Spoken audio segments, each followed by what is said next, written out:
जब कोई मनुष्य भीतर से टूटता है तो बाहर देखने वाले को केवल उसका मौन दिखाई देता है। लोग समझते हैं वो हार गया, पर सच यह है कि भीतर कुछ बहुत गहरा घट रहा होता है। भीतर टूटना किसी मकान के गिरने जैसा नहीं होता, ये तो उन दीवारों के गिरने जैसा है जो मनुष्य ने अपने चारों ओर सुरक्षा के नाम पर खड़ी कर ली थी।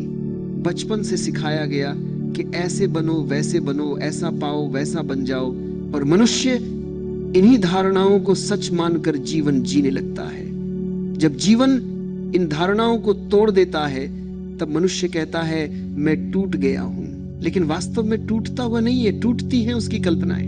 मन की सबसे बड़ी पीड़ा ये नहीं है कि जीवन कठिन है, बल्कि ये है कि जीवन वैसा नहीं है जैसा हमने सोचा था। हम चाहते हैं कि सब कुछ हमारी इच्छा के अनुसार चले, लोग हमारे अनुसार चले, परिस्थितियां हमारे अनुसार ढले। जब ऐसा नहीं होता तब भीतर एक संघर्ष जन्म लेता है। यह संघर्ष धीरे धीरे थकाता है और एक दिन मन कहता है अब और नहीं। वही क्षण भीतर टूटने का क्षण होता है।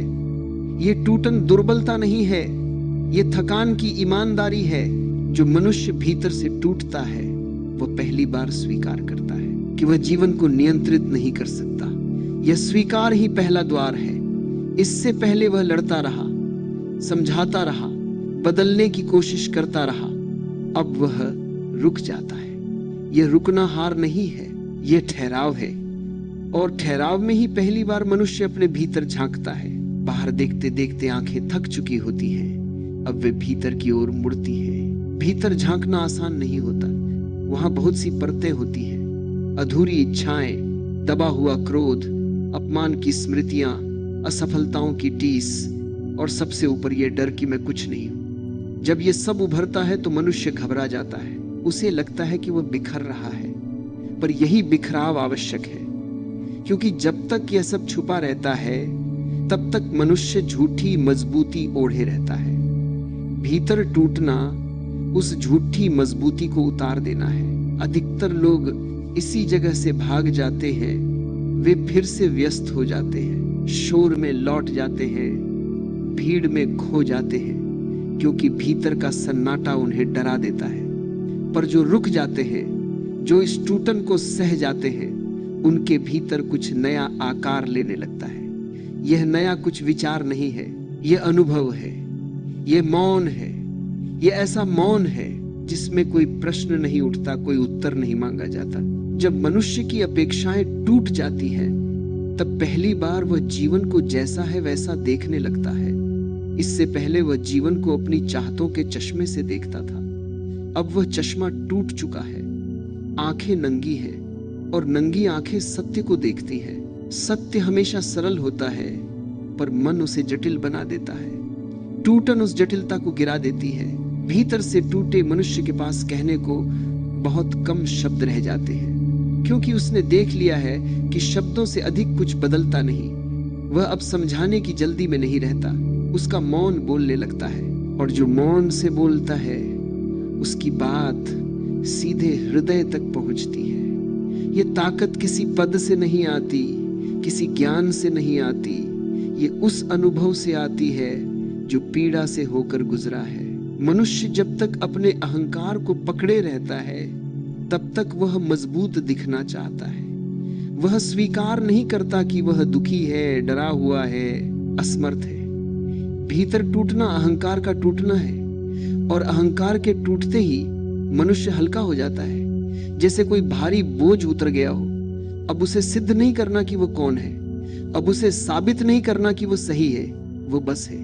इस अवस्था में मनुष्य पहली बार जीवन को सुनने लगता है। इससे पहले वो बोलता रहा, मांगता रहा, शिकायत करता रहा। अब वो सुनता है पक्षियों की आवाज, हवा की सरसराहट, अपने ही श्वास की गति। ये सब पहले भी थे, पर मन इतना शोर करता था कि सुनाई नहीं देते थे।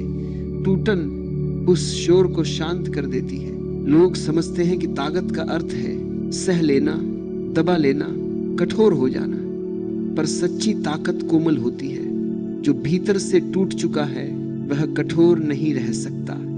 वह जान चुका है कि कठोरता ने उसे क्या दिया। अब उसके भीतर करुणा जन्म लेती है। वह दूसरों के दुख को देखकर उपदेश नहीं देता, क्योंकि उसने स्वयं दुख को जिया है। उसकी आंखों में समझ होती है, निर्णय नहीं। भीतर से टूटा हुआ मनुष्य अब किसी से कुछ छीनना नहीं चाहता। उसे संसार से लड़ने की इच्छा नहीं रहती, क्योंकि उसने देख लिया है कि लड़ाई ने उसे केवल थकाया है। अब वह बहने लगता है। जैसे नदी चट्टानों से टकराकर भी बहती रहती है, बिना शिकायत के। यह बहना कमजोरी नहीं है, यह भरोसा है। इस भरोसे में एक गहरी शांति होती है। यह शांति परिस्थितियों पर निर्भर नहीं होती। दुख आए तो वह उसे भी देख लेता है, सुख आए तो उससे चिपकता नहीं, क्योंकि उसने देख लिया है कि सब आता जाता है। जो स्थिर है वह देखने वाला है, और वही देखने वाला उसकी असली ताकत है। जो भीतर से टूटता है वही पहली बार जानता है कि उसे किसी और जैसा बनने की आवश्यकता नहीं है। वह अपने आप में पूरा है। यह जानना किसी विचार से नहीं आता, ये उस क्षण आता है जब मनुष्य सब कुछ हार कर भी शांत खड़ा रहता है। वहां कोई विजय नहीं होती, कोई पराजय नहीं होती, वहां केवल होना होता है। यही वह क्षण है जहां से असली ताकत का जन्म होता है। न दिखावे की, न प्रदर्शन की, बल्कि ऐसी ताकत जो बिना शोर के उपस्थित रहती है। ऐसी ताकत जो किसी को दबाती नहीं, किसी को डराती नहीं, बस मौजूद रहती है, और उसी मौजूदगी से बहुत कुछ बदल जाता है। भीतर टूटना अंत नहीं था, वह एक गहरी सफाई थी। जैसे आंधी आकर सूखे पत्तों को गिरा देती है, वृक्ष को लगता है वह उजड़ गया, पर वास्तव में वही आंधी उसे नया बनाने आई थी, जो भीतर से टूटे और भागे नहीं। वही इस रहस्य को जान पाते हैं, वही असली ताकत को पाते हैं। भीतर की टूटन के बाद जो घटता है उसे शब्दों में बांधना कठिन है, क्योंकि वह घटना मन की नहीं होती। मन तो टूट चुका होता है। अब जो बचता है वह मन से परे है। मनुष्य अचानक पाता है कि उसके भीतर एक ऐसा खालीपन है जो डराता नहीं बल्कि विश्राम देता है। पहले खालीपन से भय लगता था, अब वही खालीपन घर जैसा लगता है। यही वह बिंदु है जहां से वास्तविक परिवर्तन आरंभ होता है। इस अवस्था में मनुष्य अकेला होता है, पर अकेलापन नहीं होता। अकेलापन तो तब होता है जब हम दूसरों की आवश्यकता से बंधे हो। अब कोई आवश्यकता नहीं रहती, अब एकांत है। एकांत में कोई कमी नहीं होती, वहां पूर्णता होती है। भीतर से टूटा हुआ मनुष्य पहली बार समझता है कि भीड़ में रहकर भी वह अकेला था, और अब अकेला होकर भी वह पूर्ण है। जब मन गिर जाता है तब आत्मा बोलती नहीं, बस उपस्थित होती है। उस उपस्थिति में एक सुगंध होती है। यह सुगंध किसी विचार से नहीं आती, यह सहजता की सुगंध है। ऐसा मनुष्य अब योजनाएं नहीं बनाता कि उसे क्या बनना है, वह बस जीता है। और जीवन जब बिना योजना के जिया जाता है तब उसमें एक गहरी लय होती है। अब वह मनुष्य दूसरों को बदलने की कोशिश नहीं करता, क्योंकि उसने देख लिया है कि स्वयं को बदलने की कोशिश ने उसे कितना थकाया। अब वह स्वीकार करता है। यह स्वीकार कायरता नहीं है, यह गहन समझ है। वह जान चुका है कि जीवन को जैसा है वैसा स्वीकार करने में ही शांति है, विरोध में केवल तनाव है। भीतर से टूटा हुआ मनुष्य अब शिकायत नहीं करता। शिकायत करने के लिए अपेक्षा चाहिए, और अपेक्षाएं टूट चुकी है। अब जो मिलता है उसे वह धन्यवाद की तरह लेता है, जो नहीं मिलता उसे भी वो सहजता से जाने देता है, क्योंकि अब वह जानता है कि जीवन कुछ छीनता नहीं, वो केवल वही हटाता है जो अनावश्यक था। इस अवस्था में करुणा अपने आप प्रकट होती है। ये करुणा किसी नैतिक शिक्षा से नहीं आती, ये उस अनुभूति से आती है कि हर मनुष्य कहीं न कहीं टूटा हुआ है। कोई इसे छुपा रहा है, कोई दिखा रहा है। जब यह समझ आती है तब क्रोध अपने आप गिर जाता है, क्योंकि क्रोध अज्ञान से पैदा होता है, समझ से नहीं। भीतर से टूटा मनुष्य अब किसी को छोटा या बड़ा नहीं देखता, उसके लिए सब समान होते हैं। वह जान चुका है कि बाहर की ऊंचाइयां अस्थायी हैं, आज कोई ऊपर है कल नीचे होगा। जिसने यह देख लिया उसके भीतर तुलना समाप्त हो जाती है। और तुलना के समाप्त होते ही ईर्ष्या भी समाप्त हो जाती है। अब उसकी उपस्थिति में एक शांति होती है। लोग उसके पास बैठकर हल्का महसूस करते हैं, भले ही वह कुछ कहे नहीं, क्योंकि उसकी शांति बनावटी नहीं होती, वह अर्जित नहीं की गई होती, वो पीड़ा से होकर आई होती है, इसलिए उसमें गहराई होती है और गहराई हमेशा प्रभाव छोड़ती है। ऐसा मनुष्य अब किसी सिद्धांत का प्रचार नहीं करता, क्योंकि उसने देख लिया है कि सत्य को बताया नहीं जा सकता, केवल जिया जा सकता है। वह उपदेश नहीं देता, वह उदाहरण बन जाता है, और उदाहरण बिना शब्दों के भी बहुत कुछ कह देता है। भीतर से टूटने के बाद मनुष्य अब मृत्यु से भी नहीं डरता, क्योंकि उसने अपने झूठे स्वरूप की मृत्यु देख ली है। अब जो बचा है वह मरने वाला नहीं है। यह जानना किसी विश्वास से नहीं आता, यह अनुभव से आता है, और अनुभव कभी डगमगाता नहीं। अब वह मनुष्य जीवन को बोझ की तरह नहीं उठाता, वह उसे उत्सव की तरह जीता है। बिना शोर के उत्सव, उसके चेहरे पर मुस्कान होती है, पर वह मुस्कान किसी कारण से नहीं होती, वो भीतर की संतुष्टि से आती है। और जो मुस्कान कारण पर निर्भर नहीं होती, वही स्थायी होती है।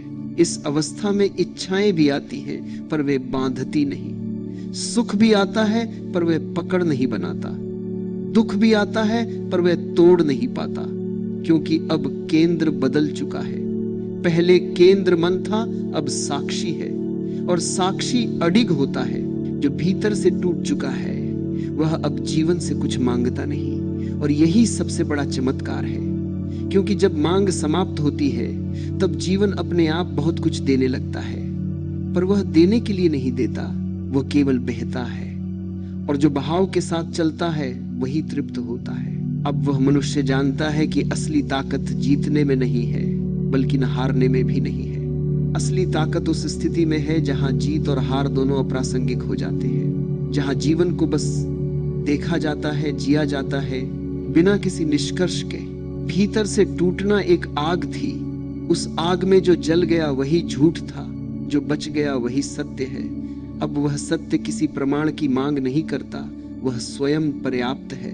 जो भीतर से टूटते हैं वही असली ताकत पाते हैं, क्योंकि उन्होंने सब कुछ खोकर यह जाना है कि जो कभी खोता नहीं वही उनका वास्तविक स्वरूप है, और जो अपने वास्तविक स्वरूप में जीता है उससे अधिक शक्तिशाली इस संसार में कुछ भी नहीं। जब यह अवस्था स्थिर होने लगती है तब जीवन का रंग और भी सूक्ष्म हो जाता है।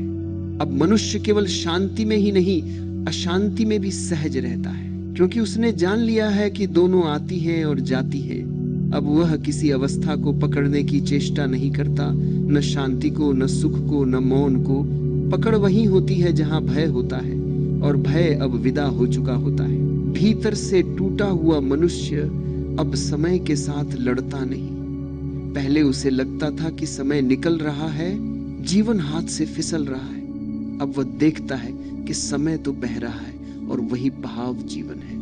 उसे रोकने की आवश्यकता नहीं, उसमें तैरने की भी आवश्यकता नहीं, बस उसमें उपस्थित रहने की कला आ जाती है। इस उपस्थिति में जीवन के छोटे छोटे क्षण बहुत बड़े हो जाते हैं। सुबह की धूप, सांस का आना जाना, किसी का चुपचाप पास बैठ जाना।